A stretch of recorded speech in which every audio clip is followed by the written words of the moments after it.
और कोई भी जुलूस नहीं कर, कोई बात नहीं, अपन को जुलूस से मतलब नहीं, अपन मंदिरों में बनाएं और मंदिरों के अंदर बनाने में कोई बाधा नहीं। कोई अपने बस सावधानी रखो, बस सावधानी रखना है। जिनको सर्दी जुकाम हो वे धोती दुपट्टा ना पहने, जो स्वस्थ हैं कोई बाधा नहीं है। तो कल क्या करना है, सबसे पहले हर मंदिर में शांति धारा होना चाहिए। सभी लोगों को, जितने उस मंदिर से रिलेटेड लोग हैं, पुरुष वर्ग हैं, उन सबको कल अभिषेक करना ही है।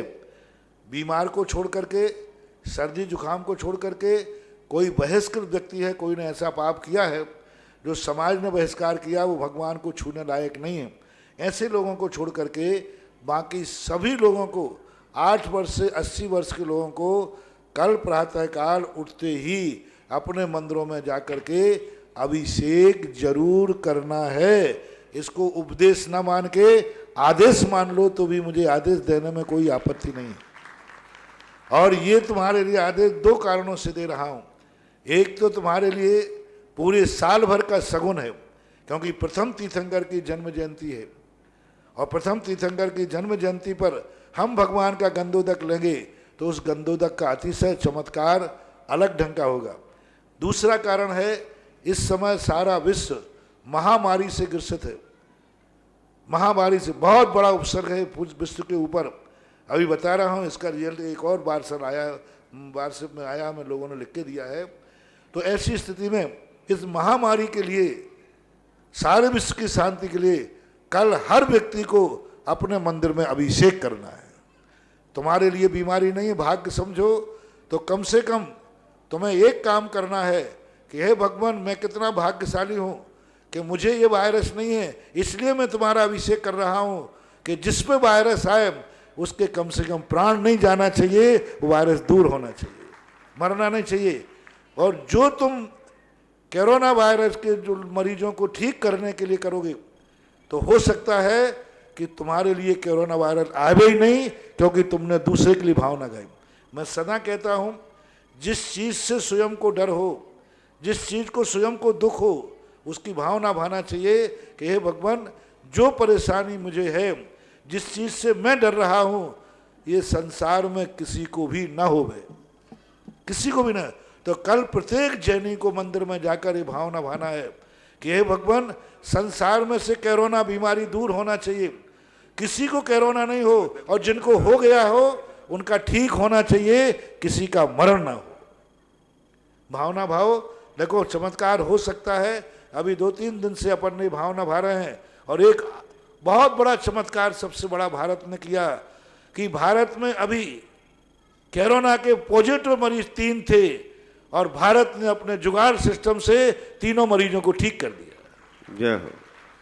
आज 3 मरीज थे जो जुगाड़ सिस्टम से किया, और पुरानी दवाई, क्योंकि भारत तो जुगाड़ सिस्टम में माहिर है, उसने 3-4 दवाई मिला के पिला दिए, मलेरिया की, स्वाइन फ्लू की, सब मिला के गट्टर मिक्सचर करके, क्योंकि भारत का काढ़ा प्रसिद्ध है।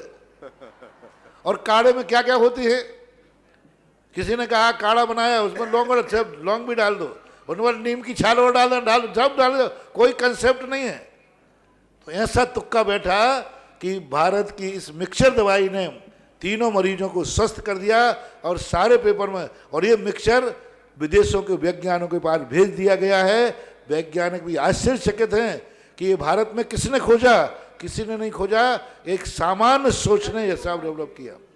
तो आप भी ये बात करें, ऐसा सोचें, कल हमारा गंधोदक सारे भारत के जैनियों के अभिषेक का गंधोदक ऐसा चमत्कार दिखाए कि बहुत जल्दी 15 दिन के अंदर विश्व ये घोषित कर देवे कि कोरोना से सारा विश्व मुक्त हो गया। और तुमसे मैं ज्यादा नहीं मांग रहा हूं, न तुमसे धन दौलत मांग रहा हूं, मात्र इतना प्रत्येक जैनी से कहना चाहता हूं, कल प्रत्येक जैनी को अपने मंदिर में जाकर अभिषेक करके और कोरोना वायरस के लिए महाबीमारी को दूर करने की भावना भाना है। बहुत महंगा तो नहीं हो गया है? नहीं। बड़ा कष्ट हो रहा हो इसमें? नहीं। कुछ नहीं करना, धोती, कल सबको घर घर में एक अभियान चलाओ, आज अभिषेक करने जरूर जाएंगे, क्योंकि सारा विश्व संकट में पड़ा। सोचो, विचार करो, परीक्षाएं स्थगित हो गई, स्कूल स्थगित हो गए, कितना करोड़ों अरबों खरबों का नुकसान हो रहा है, चारों तरफ भय का जमाना है। कल आचार्य महाराज को इतनी भीड़ थी, आचार्य महाराज को प्रवचन गौण समाप्त करना पड़े क्योंकि पंडाल में बहुत जगह भरी हुई थी, सबसे छुट्टी है। तो आचार्य ने कहा जब भीड़ से बचा जा रहा है तो आचार्य श्री को प्रवचन बंद करना पड़े। कल रविवार को आचार्य श्री ने प्रवचन नहीं दिए भीड़ के कारण, क्योंकि वो शहर में बैठे हुए। अब इंदौर की भीड़ तो आप जानते।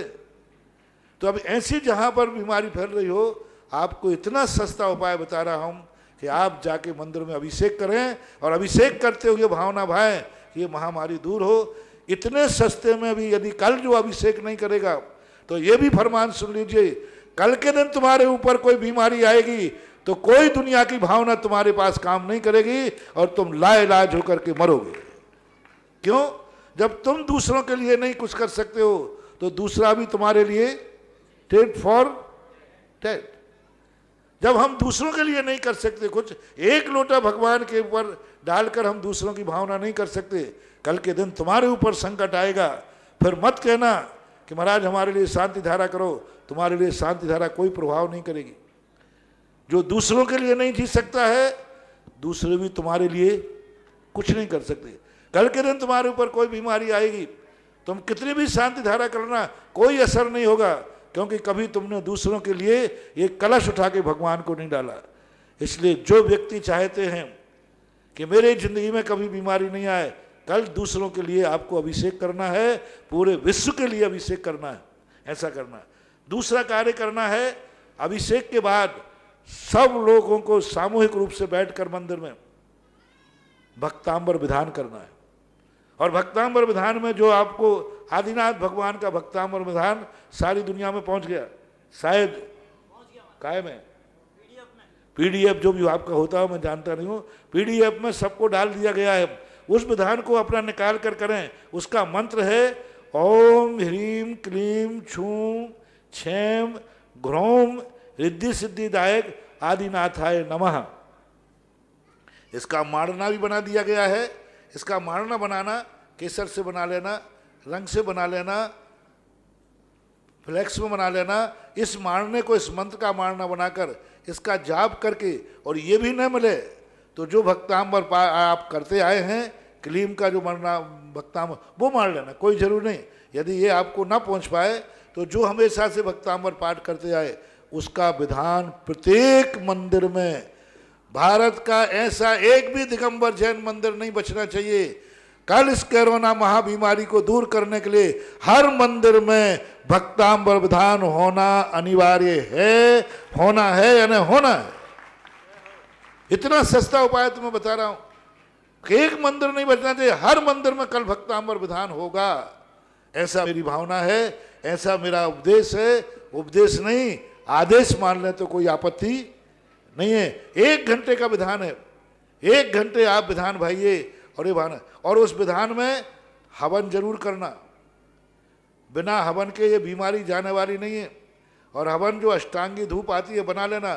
धूप नहीं मिले तो चंदन को घिस लेना, वो भी नहीं मिले लौंगों को बांट लेना, और लौंगों के बांट करके चूरे से हवन कर देना। लेकिन हवन जरूर करना। भक्तांबर विधान के बाद 15 मिनट का हवन होता है, लेकिन उस हवन में बहुत बड़ी ताकत होती है। वो हवन का धुआं हर मंदिर में से निकलेगा।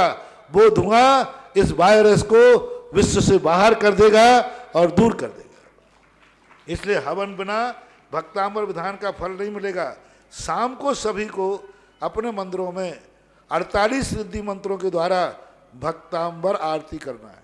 भक्तांबर होता ना, वो 48 दीपक जलते, एक एक दीपक जलाते जाना, एक एक रिद्धि मंत्र पढ़ते जाना, और इनके बीजाक्षरों के माध्यम से उनकी वो आरती जो बनी है, या जो भक्तांबर पाठ का जो शाम को है। तो ये दिन भर के 3 काम दिए मुख्य रूप से। पहला काम क्या है? प्रत्येक व्यक्ति को क्या करना है? अभिषेक करना है। दूसरा, हर मंदिर में प्रत्येक व्यक्ति शांति धारा करे, कोई नियम नहीं। हर मंदिर में कल शांति धारा होना है। कल ही है ना, कल शांति धारा, हर मंदिर में शांति धारा होना चाहिए। और बाद में मांगनंदी आचार्य महाराज की। दूसरा, भक्तांबर विधान हर मंदिर के अंदर होना है। जितने लोग बैठे हो उतने सही, लेकिन विधान होना चाहिए, हवन होना चाहिए। और शाम को रिद्धि सिद्धि मंत्रों के द्वारा भक्तांबर होना चाहिए। मेरे पास तो जो इस कोरोना वायरस को भगाने की दवाई थी मैंने तुम्हें दे दी, मैं डॉक्टर हूं, मैं तुम्हारे साथ मेडिकल नहीं जा सकता। डॉक्टर पर्ची लिख सकता है, अब तुम कहोगे तुम्हारे साथ मेडिकल भी जावे, मैं हर मंदिर में उपस्थित नहीं हो सकता। मैंने तो आज लाइव के माध्यम से सारे विश्व के लिए, जो विदेश में सुन रहे हैं उनके लिए भी है। मंदिर नहीं है तो घर में बैठकर भक्तांबर का पाठ कर लेना, अकेला पाठ कर लेना, दीपक मत जलाना। लेकिन कल आदिनाथ जयंती पर पूरा दिन आदिनाथ के नाम दे दो। कल आदिनाथ के नाम तुम दोगे तो आदिनाथ तुम्हें पूरी जिंदगी देंगे, पूरे दिन देंगे। जय हो। कल तुम आदिनाथ को जिंदगी दो, दिन दो, एक दिन आदिनाथ को देना है, पूरी भक्तिमय बना दो वातावरण, और ये तुम्हारा दिया हुआ दिन शायद पूरे जिंदगी भर के दिन दे दे।